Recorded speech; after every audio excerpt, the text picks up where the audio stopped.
اسی پانی سے وہ تمہارے لیے کھیتی اور زیتون اور کھجور اور انگور اور دوسرے بے شمار درخت اگاتا ہے اور ہر طرح کے پھل پیدا کرتا ہے۔ غور کرنے والوں کے لیے اس میں اللہ کی قدرت کی بڑی نشانی ہے۔ اور اسی نے تمہارے لیے رات اور دن اور سورج اور چاند کو کام میں لگایا، اور اسی کے حکم سے ستارے بھی کام میں لگے ہوئے ہیں۔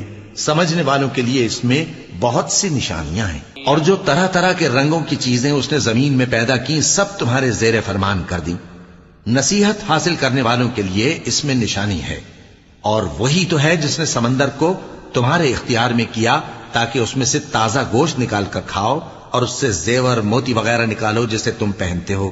اور تم دیکھتے ہو کہ کشتیاں سمندر میں پانی کو پھاڑتی چلی جاتی ہیں، اور اس لیے بھی سمندر کو تمہارے اختیار میں کیا کہ تم اللہ کا فضل معاش حاصل کرو اور تاکہ اس کا شکر کرو۔ اور اسی نے زمین پر پہاڑ بنا کر رکھ دیے کہ تم